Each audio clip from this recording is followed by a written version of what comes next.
Você vai ouvir agora uma mensagem nos encontros de paz e vida com o pastor João Ribe Palharim.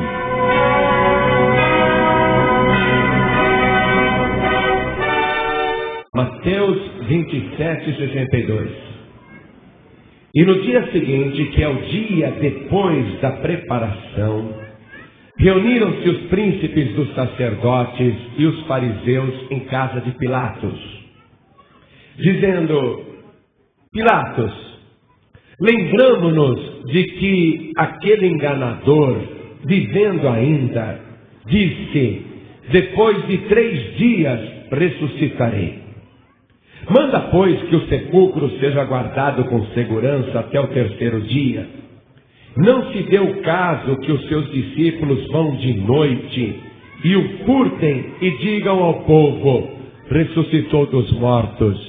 E assim o último erro será pior do que o primeiro.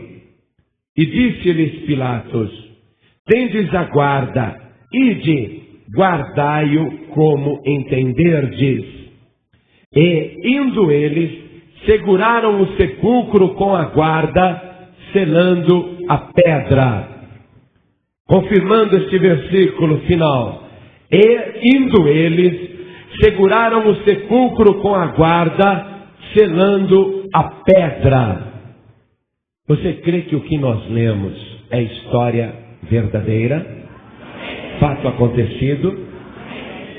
Muito bem. Então você mantém o teu evangelho aberto aí, e usando as tuas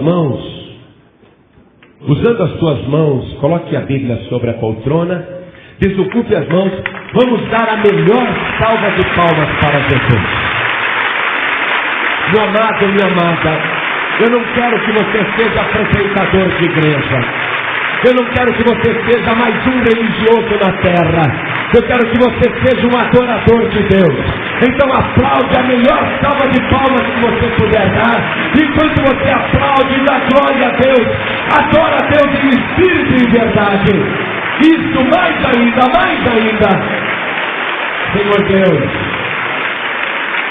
esse povo veio para ouvir a tua palavra. Eles não querem ouvir um homem falando, eles vieram aqui para ouvir a tua palavra. Envia a tua palavra agora, Senhor, e fala a cada vida neste momento, em nome do Senhor Jesus. Amém. Diga amém, Jesus. Podem sentar, igreja. O Senhor Jesus, Ele foi morto na sexta-feira às 3 da tarde. Antes que o dia acabasse, antes que desse 6 da tarde, o corpo de Jesus foi retirado da cruz, foi enrolado em panos e colocado um lençol fino por cima que José de Arimateia arrumou. E o corpo de Jesus foi colocado dentro de um sepulcro. Esse sepulcro não é do jeito que você está acostumado a imaginar os sepulcros de hoje em dia. Porque os sepulcros no tempo de Jesus, eles eram diferentes.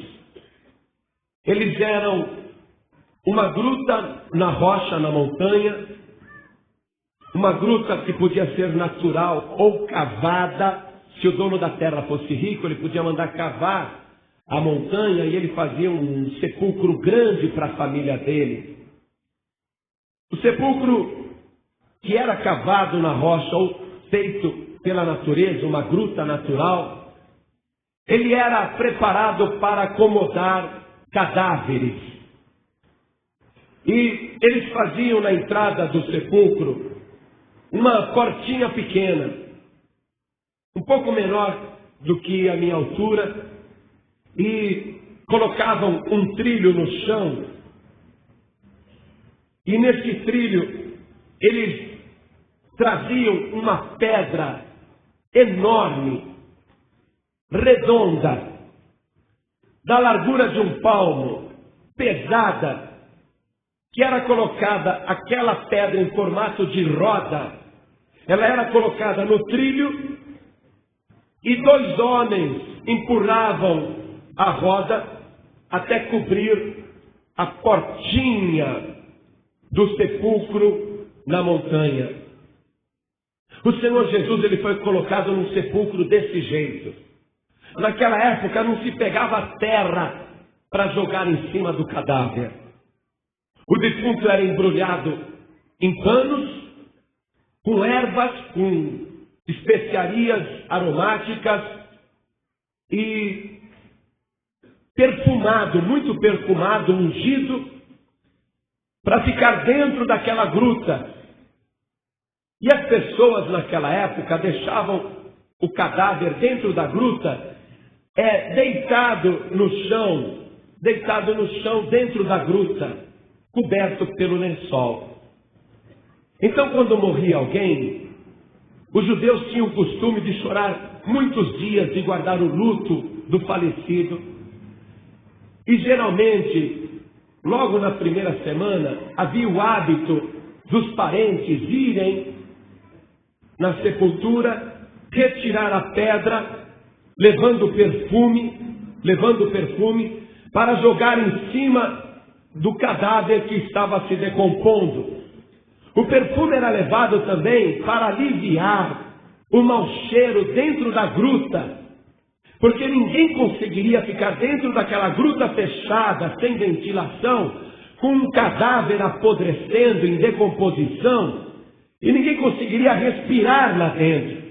Então, por essa razão, eles levavam perfume para jogar no defunto e poder ficar algum tempo ali chorando morto. Muito bem. O Senhor Jesus foi colocado num sepulcro dessa maneira, e aquela pedra enorme e redonda, que corria pelo trilho, foi colocada na porta do sepulcro. E Jesus está lá, o corpo de Jesus morto está dentro da gruta, a pedra colocada.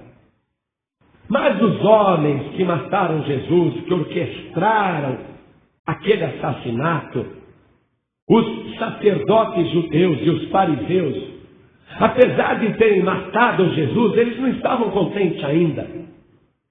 Eles estavam preocupados com aquele defunto. E eles foram conversar com Pilatos. E disseram para Pilatos, aquele enganador, quando estava vivo, dizia que iria ressuscitar no 3º dia. E olha, nós estamos preocupados porque pode acontecer que os discípulos de Jesus vão até o túmulo à noite, roubem o cadáver, enterrem em qualquer lugar e depois comecem a dizer para o povo que ele ressuscitou. E aí, Pilatos, se a gente não tomar essa providência, se a gente cometer este erro, este último erro será pior do que o primeiro. O que significa esta expressão? Significa então que eles estão admitindo o erro de terem matado Jesus. Eles estão confessando que foi um erro. Mas já que a besteira foi feita, vamos tomar cuidado para a coisa não complicar. Pilatos, coloque guardas na porta do sepulcro, dia e noite, para impedir que os discípulos daquele enganador venham roubar o cadáver e depois espalhar para o povo que ressuscitou. Pilatos, mande guardas agora, é urgente. E Pilatos disse, aí está a guarda. Podem levar os guardas. E foram destacados grupos de 2 soldados para fazer revezamento de 6 em 6 horas, para ficarem dia e noite ali, armados, guardando a entrada do sepulcro. Aqui é a entrada do sepulcro, aqui está aquela pedra enorme, gigantesca, redonda, e um soldado romano aqui com lança, espada e escudo, e deste outro lado, um outro soldado com lança, espada na cintura e escudo também, para guardar um defunto perigoso. Esse defunto é perigoso. Esses guardas, quando receberam essa missão, se sentiram meio bestas. Porque eles já tinham feito escolta para o governador. Eles já tinham feito escolta, trabalho de segurança e de proteção para César. Mas trabalho de segurança e proteção para um defunto, essa é a primeira vez. Mas eles receberam ordem e estão ali, a postos. Um soldado romano, quando recebe uma ordem, ele tem que cumprir até o fim. Ele não pode dormir e ele não pode fugir do posto.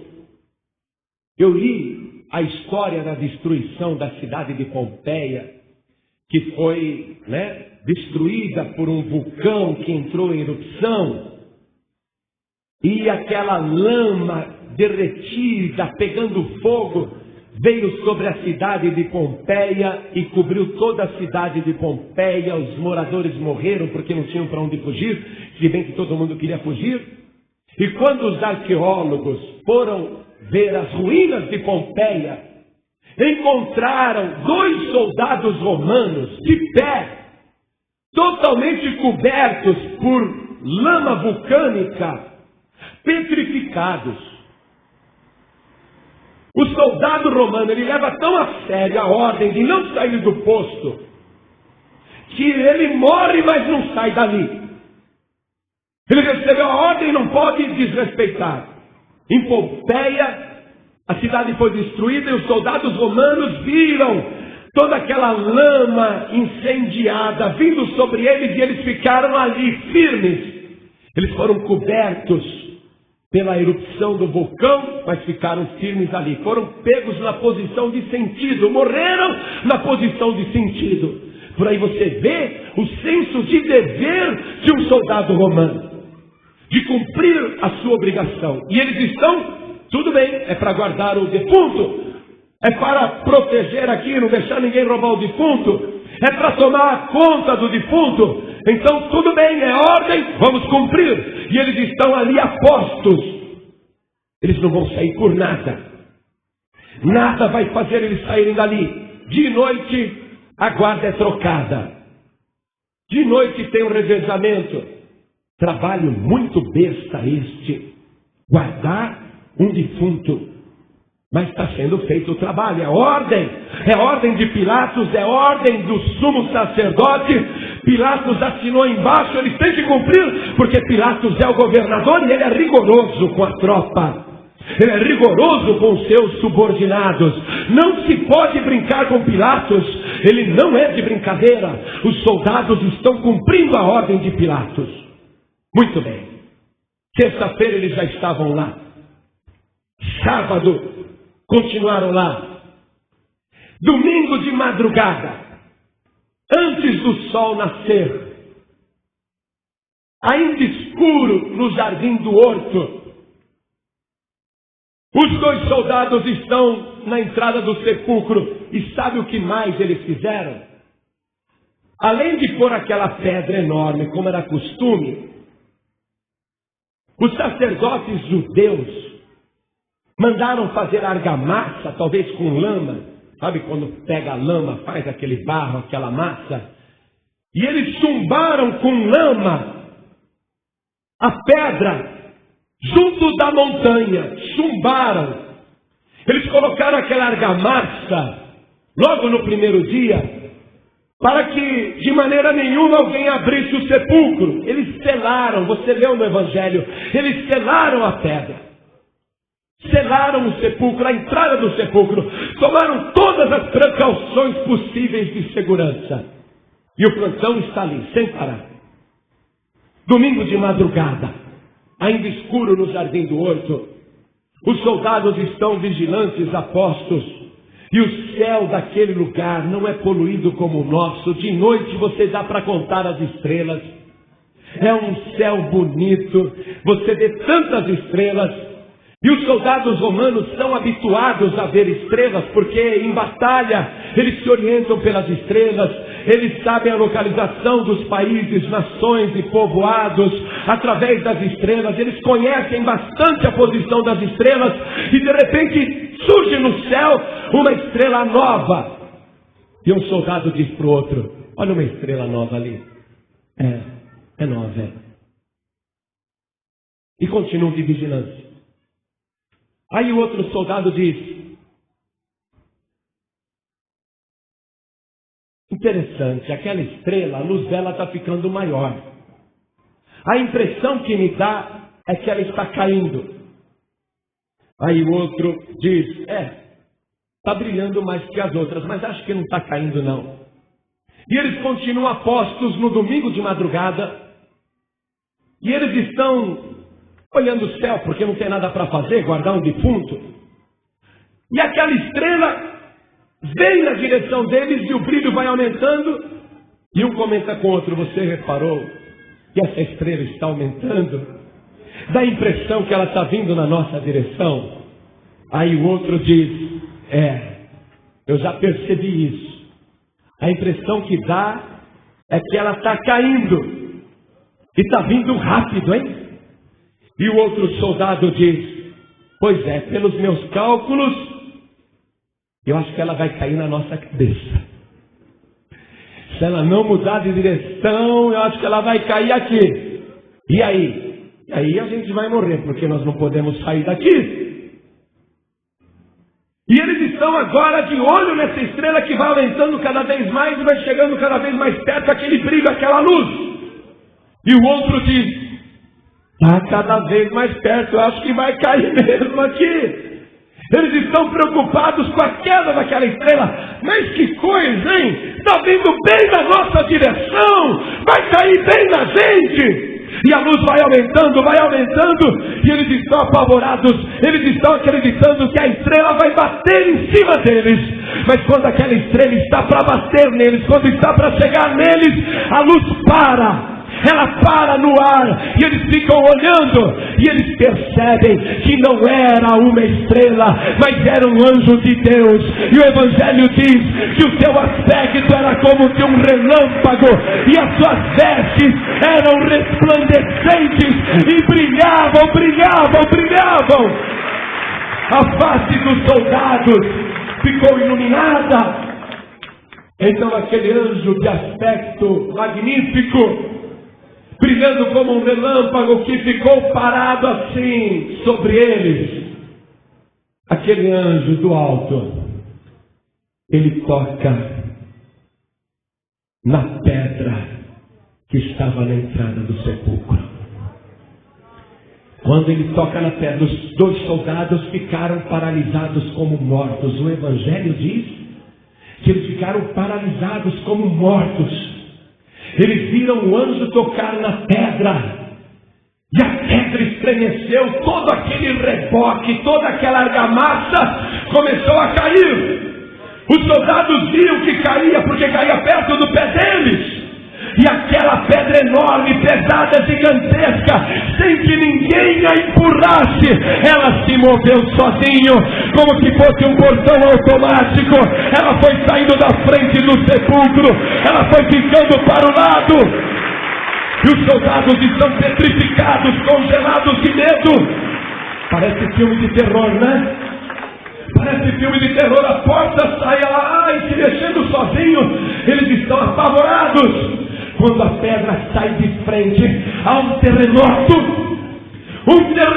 tão grande que os soldados têm dificuldade para ficar de pé, e surge um clarão de dentro do sepulcro, um clarão que parecia um farol, que começou a iluminar, a luz saía para fora, e eles estão congelados. O jardim do horto, ele está sendo iluminado, os guardas estão congelados, eles não podem virar a cabeça, eles não podem correr, eles não podem fugir, eles só veem o clarão daquela luz, mas eles mexem o canto do olho. Um olha para cá, olha pelo lado assim, olha só com o ladinho do olho, o que estava nesse lado, ele consegue mexer o olho e olha também de lado, e eles veem, quando naquela hora, de dentro do sepulcro, o homem que estava morto lá dentro, ele sai andando com seus próprios pés, ele está saindo vivo daquele lugar, ele está andando, o defunto foi levado ali carregado, mas agora ele sai andando com seus próprios pés.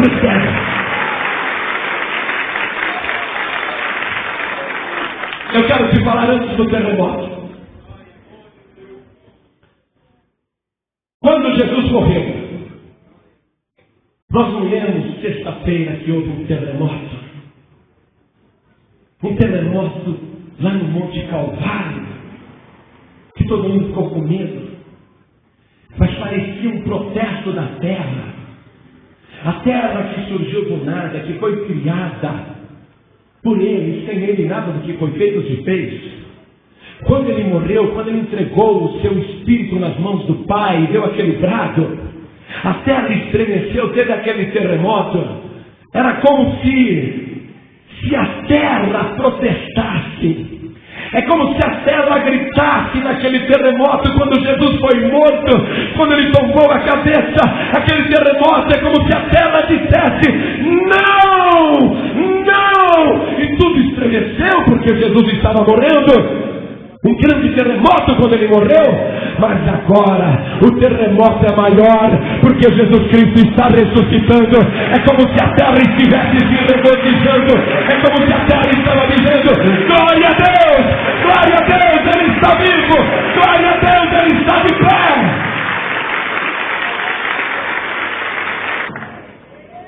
Você está como morto, você está como morta.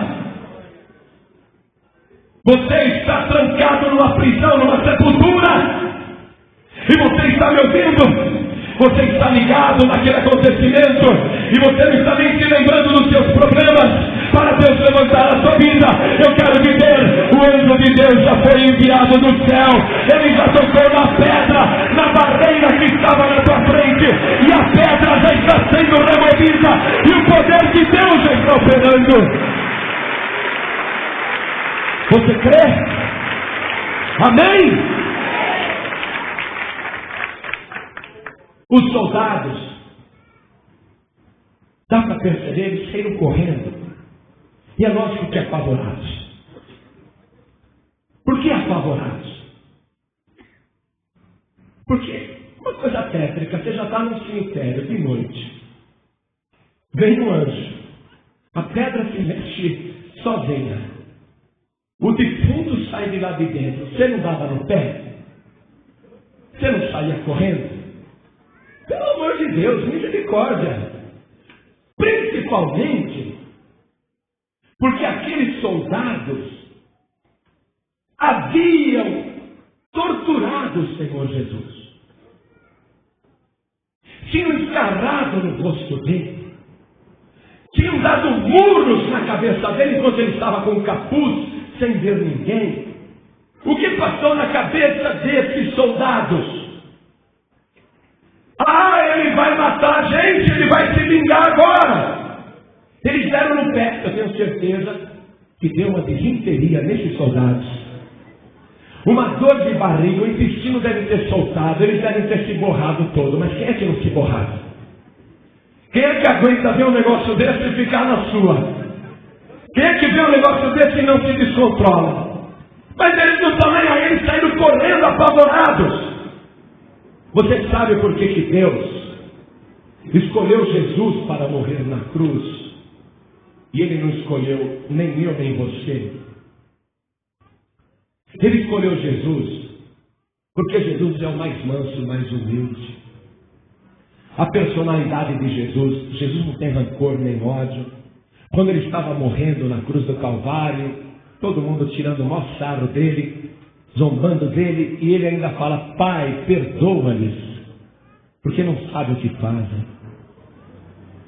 Se ele tivesse escolhido você para morrer na cruz, ou eu, e o pessoal lá embaixo zombando, A gente ia falar cada coisa para aquele pessoal, ia ou não ia? Vocês estão me matando, mas vocês me pagam. Não falava isso? Por isso que Deus não escolheu nem você nem eu para morrer na cruz do Calvário. Ele falou assim, olha só como é que nós estamos. Se Deus tivesse escolhido eu para morrer na cruz do Calvário e depois Ele me ressuscita e eu saio daqui da sepultura, ao invés de sair e continuar andando, eu ia ver aqueles 2 soldados congelados de medo. Eu ia chegar nesse daqui que está, né? Todo borrado.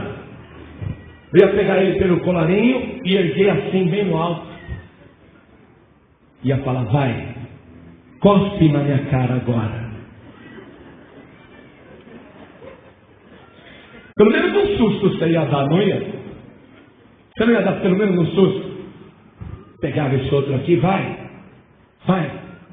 Você que ficou me dando soco, pensa que eu não vi? Eu estava com um capuz na cabeça, você pensa que eu não vi? Eu ia fazer isso, você não ia? E já dava para ver que o cretino ia falar, não fui eu não, foi meu irmão. Não fui eu, foi meu amigo, não fui eu não. Eles deram no pé por causa disso. Mas Jesus já tinha perdoado. Então esses 2 soldados, eles saem correndo do jardim do horto. E eles vão direto na residência do sumo sacerdote. O dia nem nasceu ainda. Está escuro, o sumo sacerdote está dormindo, Caifás está dormindo, o homem morava numa mansão. Também tinha sentinela na entrada da mansão dele. Também tinham guardas na entrada da mansão dele. Os soldados romanos chegaram apavorados. Acorda o sumo sacerdote, acorda o homem. E os sentinelas disseram, você está louco, o homem está dormindo, eu vou acordar. Acorda ele porque é um caso urgente. Acorda ele porque nós temos que falar com ele. Olha, volta mais tarde que o homem está dormindo. Não, tem que ser agora. Nós temos que falar com ele agora. Fizeram um banzé, uma gritaria tão grande, que as luzes dentro da mansão começaram a se acender. E o sumo sacerdote acordou com aquela gritaria e olhou pela janela e viu aqueles 2 guardas romanos apavorados, querendo falar com ele a qualquer custo. Ele pegou, pôs lá sua roupa e desceu muito macho. Ele desceu muito bravo. O que está acontecendo aqui? Que atrevimento, vocês vêm na minha casa atrapalhar o meu sono, o meu descanso. Vim na minha casa a essa hora da madrugada para me acordar. O que está acontecendo aqui? E ele olhou para os 2 soldados romanos. Os homens estavam mais brancos do que vela. Eles estavam brancos. Ele nunca tinha visto na cara de um homem tanto terror e tanto medo. Os homens gaguejavam, os homens não conseguiam falar, tinham perdido o fôlego, mas eles conseguem dizer, sumo sacerdote, desculpa, a gente tinha que vir. Nós estávamos lá no jardim do horto, na sepultura de Jesus. Nós estávamos guardando o defunto e de repente surgiu um negócio brilhante no céu. Nós pensamos que era uma estrela, mas era um anjo de Deus. E esse anjo de Deus tocou na pedra que estava na entrada do sepulcro. E aquela pedra foi removida sozinha. E de dentro da sepultura, aquele homem que nós matamos, aquele homem que nós crucificamos, aquele homem que morreu na cruz, aquele que estava morto, ele ressuscitou. Nós vimos com os nossos olhos. Nós vimos quando ele saiu de lá de dentro. Eles estão apavorados. Nós vimos com os nossos olhos. Se esse sumo sacerdote fosse um sacerdote de Deus, o que ele iria fazer? Ele ia falar, meu Deus do céu, o que foi que nós fizemos? Este homem, ele não era de Deus, era sumo sacerdote. A maior autoridade religiosa da época. E ele não era de Deus. Não pensa que toda religião é de Deus e que todo religioso é de Deus, e não vai nessa conversa que toda religião salva. Olha o que esse maldito, infeliz, miserável, desgraçado, olha qual foi a reação dele. Você vai conhecer um dia esse maldito. No dia do juízo você vai ver esse infeliz. No dia do juízo você vai contemplar, você vai ver a cara do cretino. Você vai ver se não é uma pessoa abjeta, uma pessoa nojenta. Pela cara dele você vai ver. Olha o que ele fez. Ele mandou convocar uma reunião às pressas de todo o conselho, o sinédrio, os anciãos, os fariseus, os príncipes, aqueles que fizeram a trama para crucificar e matar Jesus, ele convocou uma reunião ali de emergência, de madrugada mesmo. Levou os soldados para esta reunião. E veja o que está escrito em São Mateus capítulo 28, versículo 12. E congregados eles com os anciãos, e tomando conselho entre si, deram muito dinheiro aos soldados, ordenando: dizei, vieram de noite os seus discípulos, e dormindo nós, o furtaram.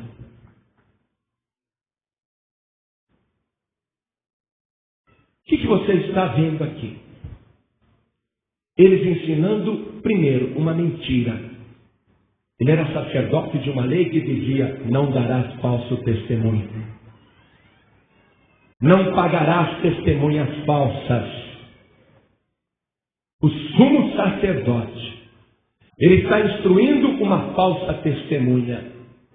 E ele está corrompendo essas testemunhas com dinheiro. Lá diz: não perverterá o juízo de ninguém. Não subornarás ninguém. Ele é sumo sacerdote de uma religião que declara isso no Antigo Testamento. Eles estão corrompendo os guardas para contarem uma mentira. E eles estão dando muito dinheiro, instruindo os guardas para dizerem o seguinte: os discípulos de Jesus vieram à noite e, dormindo nós, furtaram o seu corpo. É um miserável, não é? O que você percebe também aqui é que a corrupção policial, o suborno, é uma coisa antiga. Tinha guardas bons naquela época, mas esses daqui não eram, não. Esses daí eram uma vergonha. Assim como tem hoje em dia muitos policiais bons, mas também tem outros que são uma vergonha, são corruptos. São subornados facilmente, são comprados por dinheiro. Esses daqui, eles eram corruptos. Você vê que esse problema é antigo. Então eles subornam os guardas. Mas o soldado romano não podia dormir no posto. Pilatos era um homem rigoroso. Se o soldado dormisse no posto, ele podia tirar a patente ou até mandar decapitar, como exemplo para a tropa. Então os soldados estão recebendo suborno, dinheiro suficiente para que, se eles perderem a patente, o dinheiro que eles receberam para contar aquela mentira, deixaria eles com uma vida tranquila e sossegada. Mas eles estão preocupados com a cabeça. Eles não querem perder o pescoço. Então o sumo sacerdote ainda diz para eles: não se preocupem com essa parte. Se isso chegar a ser ouvido pelo governador Pilatos, nós o persuadiremos e vos poremos em segurança. Veja, eles estão patrocinando a mentira, corrompendo e ainda dando proteção para os mentirosos, colocando em segurança, protegendo de Pilatos aqueles que são mentirosos. E aquele que era verdadeiro, o único verdadeiro que já existiu, eles fizeram de tudo para condenar, fizeram de tudo para destruir. Veja os pecados que eles estão cometendo. Aqui é o conselho, é a mais alta cúpula daquela época, a maior cúpula religiosa daquela época, está instruindo os soldados, subornando os soldados para divulgarem uma mentira. E os soldados toparam, versículo 15. E eles, recebendo o dinheiro, fizeram como estavam instruídos, e foi divulgado esse dito entre os judeus até ao dia de hoje. Foi Mateus que escreveu isto, e Mateus era judeu. Quando Mateus escreveu isto, ele falou: olha, estão contando isso até hoje, mas é mentira. Mas você veja como o Evangelho é atualizado, que essa mentira chegou até hoje. Essa mentira chegou até hoje. Você sabe que o Brasil não imprime Bíblias só com o Antigo Testamento.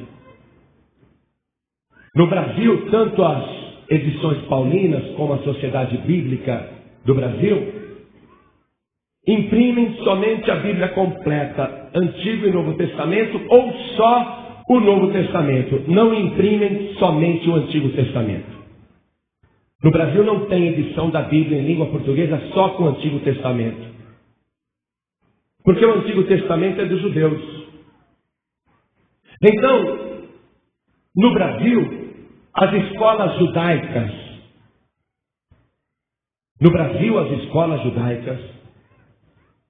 elas têm que dar aula de religião para as crianças e ensinar a Torá, ensinar o Antigo Testamento. Então, as escolas judaicas compram a Bíblia completa com o Novo Testamento. Aí as crianças estão na classe, eles entregam uma Bíblia para cada aluno judeu, e eles falam: olha, metade desse livro é verdade, metade desse livro é mentira. A parte verdadeira é a nossa, o Antigo Testamento até Malaquias. De Mateus em diante é tudo mentira, vocês não acreditem. Porque falam que Jesus é o Filho de Deus, que Jesus ressuscitou, e é mentira, os discípulos roubaram o corpo dele, enterraram em qualquer lugar e falaram para o povo que ele ressuscitou, e os ignorantes acreditam nisso. E as crianças estão ouvindo, é um adulto que está falando, a criança acredita, porque um adulto tem autoridade. Aí eles mandam as crianças abrirem a Bíblia até o fim do Antigo Testamento, onde começa Mateus, e eles mandam as crianças arrancarem as páginas e destruir todo o Novo Testamento. E as crianças fazem isso porque estão sendo ensinadas que é mentira. A mentira tem perna curta. Mas essa mentira conseguiu caminhar até os dias de hoje. E essa mentira vai conseguir caminhar ainda até um determinado dia, que já vou te falar. Mas essa mentira chegou até os dias de hoje, conforme diz o Evangelho. Divulgou-se esse dito até aos dias de hoje. Mas vamos analisar essa mentira. Se ela tem condições de prosperar, uma pessoa inteligente, uma pessoa que está livre de preconceitos, ela pega o Novo Testamento, um judeu, e ele lê o Novo Testamento, livre de preconceitos, sem estar com a cabeça feita, né? Ele vai ler essa desculpa e ele descobre que essa desculpa não tem a menor razão de prevalecer, é impossível. Então vamos lá. Versículo 13. Dizei: vieram de noite os seus discípulos e dormindo nós o furtaram. Eles mandaram os soldados dizerem isso, que estavam dormindo e que os discípulos vieram e furtaram. Se você pudesse perguntar para esses soldados romanos, que pergunta você faria? Eu perguntaria o seguinte: me diga uma coisa, você está dizendo que enquanto vocês dormiam, vocês já não podiam dormir porque vocês são soldados, mas vocês estão dizendo que enquanto vocês dormiam, os discípulos vieram e roubaram o corpo de Jesus. Me responda uma coisa, você quando dorme de olho aberto ou olho fechado? Eu durmo de olho fechado. Acho que todo mundo dorme, né? E quem dorme de olho aberto não está vendo nada. Se vocês dormem de olho fechado, como é que vocês viram que eram os discípulos que vieram? Ah, não, porque a gente já não tem o que falar, né? Porque, bom, quer dizer... Não, se vocês estavam dormindo, como é que vocês sabem que eram os discípulos que vieram e roubaram o corpo? Se eles tivessem a cara de pau de falar, é que a gente abriu um pouquinho os olhos assim e a gente viu. Ah, é? E se vocês viram, vocês são soldados, estavam ali para impedir isso. Então por que vocês não prenderam os discípulos que estavam carregando um corpo pesado? Percebe então você? Essa desculpa não resiste à menor análise. Essa mentira não tem condição de ser aceita por uma pessoa inteligente. Eles afirmam que nós que acreditamos que Jesus Cristo ressuscitou, eles afirmam que nós somos ignorantes e que eles são inteligentes. Olha, eu prefiro ser burro, mas ainda que eu fosse muito burro, eu prefiro acreditar na palavra de Deus. Eu prefiro acreditar que Jesus Cristo ressuscitou. Eu prefiro acreditar no que diz o Evangelho. Por mais burro que eu seja. Meus amados, Jesus tem dado provas da sua ressurreição.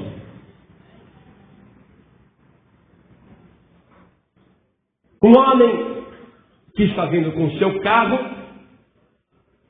e de repente ele pisa no breque para não atropelar. Não se sabe se é um ser humano ou um animal. Ele breca. Ele não sabe se é um animal que está passando ou se é um ser humano. E ele breca com tudo e desce do carro. E ele vê que é um ser humano. Um homem que anda com as mãos no chão, se arrastando. Ele usa as mãos para andar. Então ele vai no meio da rua e faz sinal para os carros para não atropelarem aquele homem que rasteja. Ele faz sinal e aí vai e ajuda o homem, um morador de rua, ajuda ele a atravessar a rua e fala de Jesus para ele. Vamos comigo na Paz e Vida? É uma igreja. Eu não posso não, porque eu estou indo na casa de uma pessoa que vai me dar uma ajuda. E esse homem chamado Pedro, ele falou assim: mas Jesus tem uma ajuda maior para te dar. Não, mas hoje eu não posso ir. O homem veio na igreja e ficou pensando naquele ser humano que andava com as mãos se arrastando. E ele orou a Deus e falou: meu Deus, eu quero levar aquele homem na igreja. Ele passou com o carro e viu o homem que rastejava. E falou: você vai comigo na igreja agora. Agora eu vou, então vamos. Pegou o homem nos braços, pôs no seu carro e trouxe aqui na igreja. Durante a mensagem, durante a pregação, na hora que a gente se prepara para orar, onde tudo está assim cooperando, a fé das pessoas aumentando, aquele homem que andava se rastejando há 8 anos, veja bem, há 8 anos, este homem não sabia o que era ficar de pé. E aqui nesta igreja, naquela hora, ele se pôs de pé e veio andando aqui na frente. O homem que rastejava há 8 anos, ele ficou de pé e ele subiu aqui nesse púlpito. Você sabe por quê? Porque Jesus Cristo está vivo, aleluia. Porque Jesus Cristo está nesse lugar. Porque Jesus está no meio do seu povo. Eu tenho prova de que Ele está vivo. Você viu o que aconteceu aqui na igreja? Tinha uma família lá naquele canto que só chorava. A mãe e 3 filhas. A mais velha já tinha 10 dias que estava sendo levada de hospital em hospital, de clínica em clínica. Estava com o corpo todo roxo de tanto tomar agulhada, tantos exames, tanta chapa. Sabe o que aconteceu com ela? Ela não conseguia reconhecer ninguém. Ela não conseguia reconhecer nenhuma pessoa da sua família. Ela olhava para a mãe dela e não lembrava nem o nome da mãe e nem sabia que era sua mãe. Ela tinha filhos, tem filhos, trouxeram os filhos para ela. Ela olhava para os próprios filhos, não sabia o nome e nem reconhecia como seus filhos. 10 dias assim, a mãe dela só chorando, todo mundo preocupado, correndo para baixo e para cima no hospital. E cada vez que ia tirar ela para o hospital, ela relutava porque sofria muito com aqueles exames e aquelas agulhadas. O instinto dela não queria ir para o hospital nenhum. Aí a irmã dela, que vem aqui na Paz e Vida, falou: mãe, vamos levar ela lá na igreja. Vamos levar lá na igreja. Então vamos. Aí disseram para ela, tratando assim como criancinha pequena: olha, você vem com a gente. Ela não queria ir, não queria sair do lugar, empacou. Você vem com a gente. Nós vamos te levar num lugar muito bom. Nem falou que era uma igreja. Nós vamos te levar num lugar muito bom. E ela veio completamente alienada, fora de órbita, como um robô, com a pessoa sem vida, uma morta viva. E ela ficou ali, a família chorando o tempo todo. Na hora que nós estamos orando, no meio da oração, ela estava ali, as irmãs segurando na mão dela, orando junto com ela. De repente as irmãs escutam ela falando: eu acordei, eu acordei, eu acordei. E olham para ela e dizem: você acordou? Eu acordei. Então quem eu sou? Você é minha irmã. E como é meu nome? Fulana de tal. E quem é essa? É minha mãe. E como é o nome dela? Fulana de tal. Você sabe por que isso aconteceu? Porque aquele que ressuscitou está passeando neste lugar, aleluia. Você não está vendo, enquanto você está ouvindo, Jesus está passeando, Jesus está operando, porque Ele está vivo, Ele ressuscitou. Eu posso ser burro, eu posso ser ignorante, mas eu acredito. Podem me chamar de louco, de fanático, podem me chamar de bobo e de ingênuo, mas eu sei, com toda a fé no meu coração, e o Espírito Santo me diz isso: o nosso Redentor, Ele está vivo, Ele saiu de dentro da sepultura, todas as precauções para mantê-lo dentro do túmulo, nada funcionou. Jesus Cristo está vivo pelos séculos dos séculos. Guardas infernais dos mais cruéis foram armados com setas malignas e ficaram de sentinela contra você. O diabo tomou todas as precauções, ele tentou impedir a sua bênção, ele tentou colocar argamassa, ele tentou pôr areia no teu plano. O diabo tomou todas as precauções, ele fortificou todas as fortalezas, porque ele queria que Jesus fosse envergonhado. Mas eu quero te dizer agora, o anjo do céu já desceu, ele já tocou na pedra, a pedra já foi removida, já aconteceu um terremoto, as fortalezas do inferno começaram a cair, e a tua vida já está sendo edificada. Quando Deus decide abençoar uma pessoa, ninguém pode se colocar contra. Tanto é que Deus diz: operando eu.